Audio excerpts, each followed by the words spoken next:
Hi guys, welcome to a little bit of woo woo. As you can see, I did not win the battle with the mic yet. I've got my best man on it, but he didn't have time, so we're gonna work on it this weekend, fix it. Anyway, I may have to get a new mic or switch StreamYard to something else. I don't know. Something's not working. I'm not sure.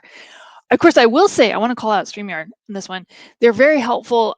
Did you reboot your computer? In response to my ticket was very sarcastic and also not helpful. So, I mean, they honestly think I didn't try that. Of course, I hadn't tried that, but whatever. Anyway, I wanted to also shout out Cash Peters. I love him, you guys. I don't know him, and I paid for this mug. I am officially a member of the Enlightened Beings Club. I actually ordered two of these because they're so cute. His little mugs, and this is adorable. This is just adorable. Like anyway, I heavily recommend. His videos are great, and I do love these mugs. So I know that's not what you came here for. Let's talk about what you came here for. First of all, entertainment purposes only. I'm recording this on Friday, July 7th at 9 a.m. Pacific. This is for entertainment purposes only. I am not a stock portfolio manager. I'm not a doctor. I'm not a lawyer. If you need one of those, call one of those. And sometimes, and I've said this before, sometimes I am just plain wrong. Just plain wrong. Sometimes, I'm right a lot, but I'm not always right. So just keep that in mind when you're deciding, well, Jill said I should buy a house right now. No, did not say buy a house right now, but use your own wisdom, okay? It's always more important than mine. There was something I forgot to say last time that I wanted to talk about, and I had mentioned this before about, the BBL, the big beautiful bill, how it was going to cause some hospitals to close. But what I was seeing was that there would be a lot more local charity funding of these hospitals. When I was a kid, a lot of the Catholic Church funded a lot of hospitals, and I think that's gone away. But I do see more of that kind of thing happening within local communities because they want to keep these things open. It does also mean there might not be as much services. You may not be able to get certain services that you used to be able to get at these local hospitals. But I do see more local responsibility, charity support for hospitals, and seeing it in the bigger picture. The other thing I wanted to say, somebody asked about this before, and I already read on it, but the idea of eventually I do see something that looks like a Medicare expansion where people can just use that instead of can buy into that instead of using like a private healthcare. I still think we're going to see these private healthcare, so I just don't think their lobbies are ever going to allow them to go away. But I do think that we're going to be seeing an option for the average individual to be able to buy into like Medicare and do it that way. But it may not, again, it may not be like everything. Like initially, you don't want to get it if you're going to get pregnant because it doesn't cover pregnancy. I don't know. There's some things like that. But I was seeing that happening the next administration, like the second term, because it's going to be contentious. But I do see that happening. I just had to close something here. Okay, I do see that happening though. Okay, you guys, in the future. So for those of you worried about losing your coverage, I'm sorry. I still think that's going to happen. There's going to be some cuts there, but I do see some things coming in to replace, and I do see that shifting. Okay, so what else? Oh. ICE. I wanted to talk about ICE because it was interesting the other day. I think some of you guys saw the Helicopter Stew video. It was from Helicopter Stew's local to Southern California. Everybody knows him. You guys have seen his videos and you didn't realize it. He's a Fox News reporter, very popular in Los Angeles. Kind of the most un-Fox News that you can get. But if you've seen a video of high-speed car chases or fires in LA, he was probably the on-air reporter that you heard.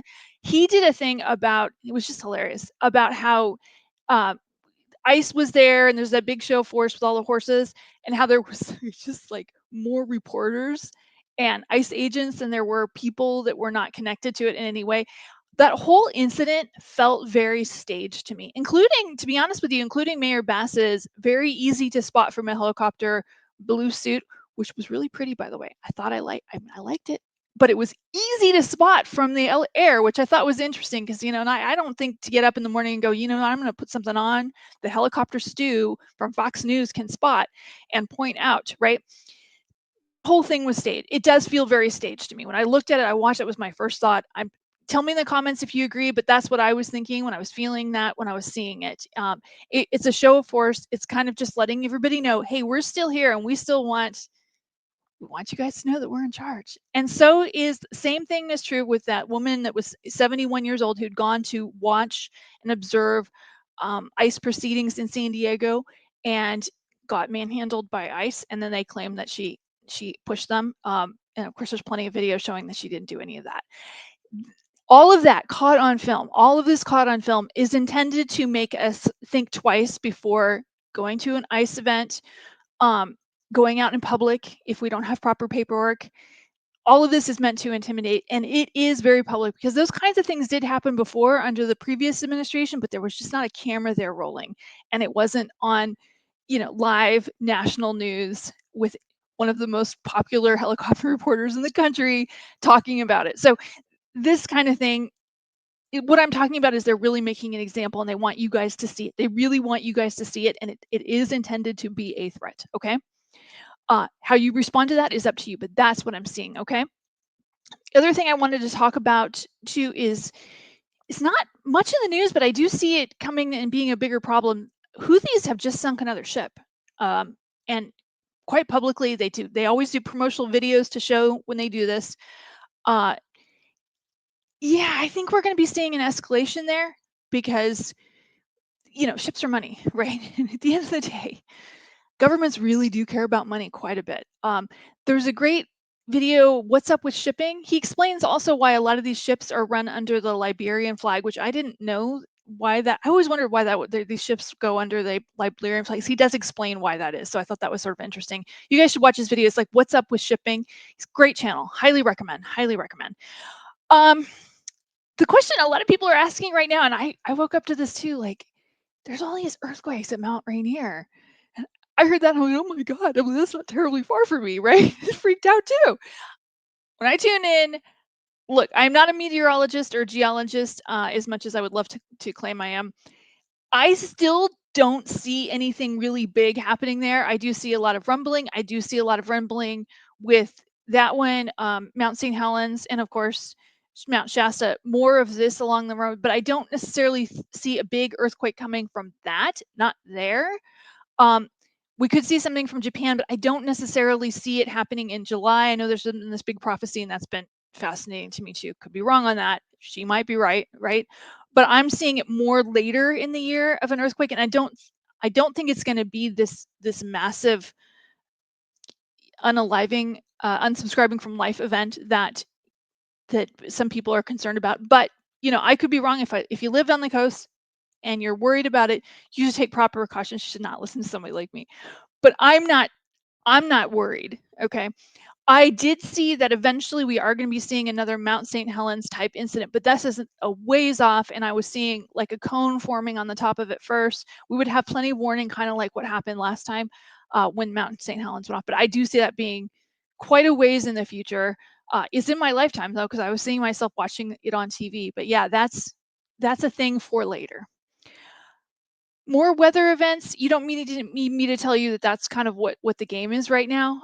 More water type events. What's interesting and what I was seeing, and I feel like this is already kind of happening, but what was happening on the news with Texas, people are really upset about it, and they're doing the whole, we should not be looking and pointing fingers right now. And this is absolutely the time to be looking and pointing fingers to figure out how this took place. It does feel when I tune in like there were several factors involved. Everybody would love to just blame Doge, and I'm not saying they don't have anything to do with it, but I'm saying there's several factors, and when you just look at one thing, you're going to miss the bigger picture and maybe the pieces that will put the whole thing together. I do see them making some big changes there. I do see a lot of just individuals creating their own little alarm systems if they've got lakes and creeks and rivers in their backyards, and some kind of homegrown things, almost like something. There may even be some device that's already out there that you can get on Amazon. I don't know.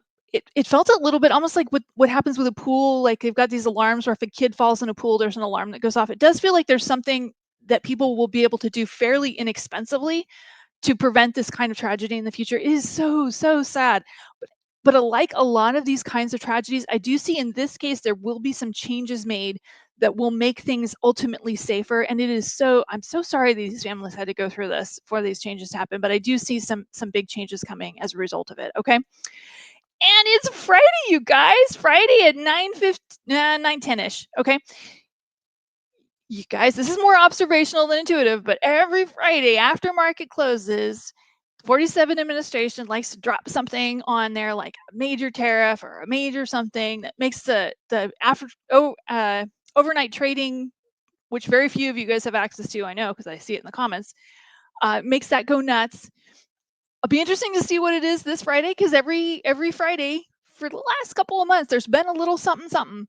I know the tariffs is like kind of his favorite thing to do. It is also very interesting to see the reason for the Brazil tariffs has to do with some legal issues with a coup attempt within their government, which I thought was fascinating. And also, I can't believe that's actually what they were doing, but yep. And then, of course, we've got the Canadian tariffs again, and then the copper, tariffs on copper. The reason I bring these up is because the market did not react to any of these things. Those of you that are in the stock trading business, and I know some of you are, because again, I see it in the comments, you'll notice that people are not reacting to these kind of trades because a lot of it ends up being tacoing out, right? I do see more of that. I do see that it is about sentiment rather than about uh, the realities of what products are really worth or what a stock is really worth. You don't need a psychic to tell you that, and that's more observational than intuitive. I acknowledge that one, but I'm saying it is interesting to me to see the way the market isn't responding, because they don't really see this is actually happening. Um, I do feel like a lot of people are starting to see some cognitive decline and starting to wonder who's really in charge. And I would agree with that sentiment. It doesn't feel like every decision is actually being made by 47. 47's administration makes some pretty clever choices and decisions and direction shifts that I don't think his life experience would have trained him for. But that's just my observation on that. I do think people are really starting to question this, and there is going to be a tipping point and a shift, and people are really going to be very, very worried and start to make decisions for him. I mean, I think that's already happening. Like I had said last time, there's a lot of discussions happening behind closed doors about how we can manage things. That's going to be more and more apparent later. Okay. Uh, some people have been asking about RFK. I'd always kind of said that he's a bit of a mixed bag, that I felt like some people would end up being happy with some of the things he did and very unhappy with other things that he did. I think our concerns is that, he's not a scientist and he has some very odd views on the world and certainly on the vaccine issue. But I will tell you that I was seeing a mixed bag, and I don't think he's going to be sticking around too much longer. It just feels like he's not happy with it. He's in over his head. Something's going to happen. It feels like he might get blamed for something he doesn't feel like he had anything to do with. And I also am not really feeling like he's actually that much in charge. I feel like the day-to-day operations are actually being run by somebody else. He's kind of a figurehead. But I like a lot of people, I'm concerned. I know I have no moral high ground considering what I do for a living. I am concerned that there is no science in that group right now. But I don't necessarily think we need to be terribly worried, because I don't think he's going to stick around that much longer. Okay. Epstein files. This is interesting. I had a weird hit on this one. Okay, so first of all, I am pretty sure that y'all watching this already think lots of politicians probably had something to do with that guy. And there's a lot of politicians that probably don't want any alleged list getting out into the public. But I thought it was really interesting that the administration, I'm assuming, has access to Hollywood and can get people who know how to fake a timestamp. I feel like that missing minute of that video was kind of intentional, because what happened was we went from talking about what's in the BBL, the big beautiful bill, the Brazilian butt lick. I was making that joke, that Brazilian butt lift joke, but the truth is that getting a BBL right now is actually more expensive because of the tariffs. Anyway, back to this. I feel like they released that video knowing that people were going to look at it, knowing that people were going to look for a missing minute, see it, and now talking about something else. So it's the squirrel that's distracted us from talking about the budget, talking about what's really in it, talking about how it's going to impact people, and now we're talking about this very salacious Epstein files. Now, I'm not saying we shouldn't be talking about it, but I'm saying I feel like that was a distraction. I feel like it was kind of intentional. Like they knew that people were going to look at that and have questions. I do feel like if they really wanted to smooth that over and change that timestamp, I'm pretty sure they could have done that. So I'm just saying, I feel like that was a distraction and not necessarily a real thing. Okay. Brazilian tariffs. Oh, Powell. Here's another one that falls into the observational thing, but hear me out on this one, you guys. Okay. So you know how I've been saying that Powell has the ability to make it so that Letnick and Bessick or whatever can't be the next FOMC chair. I still think he's going to do it. I still think he's going to make it so that the 47 administration can't choose the guy they want. For, I don't know, what reason would you call this? Oh, spite. I think he's going to do it for spite. The other thing I want you to just be watching in the next couple of weeks, we do have another FOMC meeting at the end of the month. I believe it's like the 28th. I think it's the 28th. And we're going to be seeing 47 in the news talking about saying nasty things about Powell because he wants to be able to claim, because he feels like Powell's probably going to lower rates, and he will eventually. He's going to be putting things in the news saying nasty stuff about Powell, trying to pressure him so that he can say, oh, I made Powell lower the rates. Powell is going to wait until he hasn't been in the news, when he hasn't done these tweets. He doesn't want to give the 47 administration a win. So I don't feel like he's going to do it after, in response to, or anywhere near the vicinity of these nasty, unpleasant public tweets that the 47 administration has been putting out and saying about him. So I think if they really want him to lower the rates, they're going to need to just be a little quiet for a few weeks. He probably just do it. Okay. But that's my observation on that. Don't make any stock decisions based on what I've said, because Powell has shown many times that he does want to hold out on this higher for longer. Like, he said it and he really meant it, right, you guys? So what else should you be concerned about? Well, here's the thing. A lot of what's going on, you can't do anything about. All you can do is worry, and that's not going to help. It's not going to make you feel better. I would say kind of the same advice I gave before. Right size your personal economy. Look for new ways to bring in financial revenue. Look at things that make you happy. Try not to get too caught up in what's going on in the news. Most of it's just an exaggeration, or they're not telling us anything anyway. Try not to get too caught up in it, because it is going to knock you off your path. It'll make you, it's like that swift water current. Try not to, okay? And understand that a lot of the stuff that was in that BBL that we were really concerned about isn't supposed to take place for a couple of years.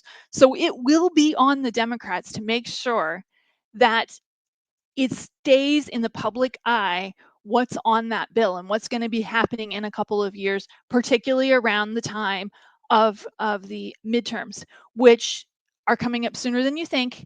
The reason I bring up this midterm issue is because I know other people are thinking it's going to be a bloodbath, that the Democrats are going to get everything.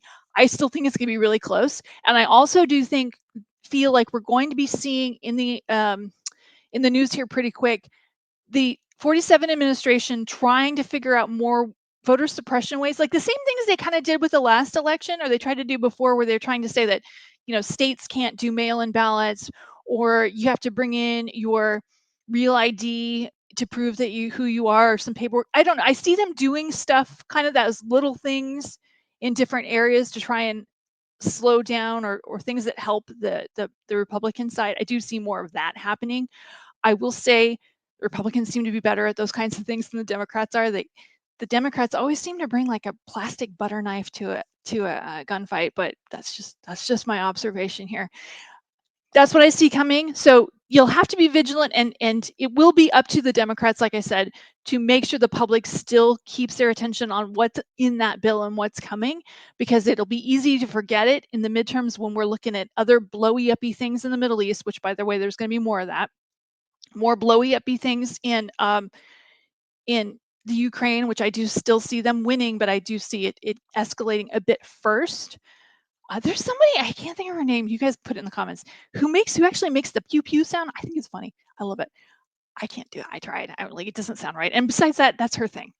But I love you guys. I'll see you again next week. Maybe I'll get my mic fixed this weekend. Hope so. And you guys have a great time. Read a good book. Don't watch the news.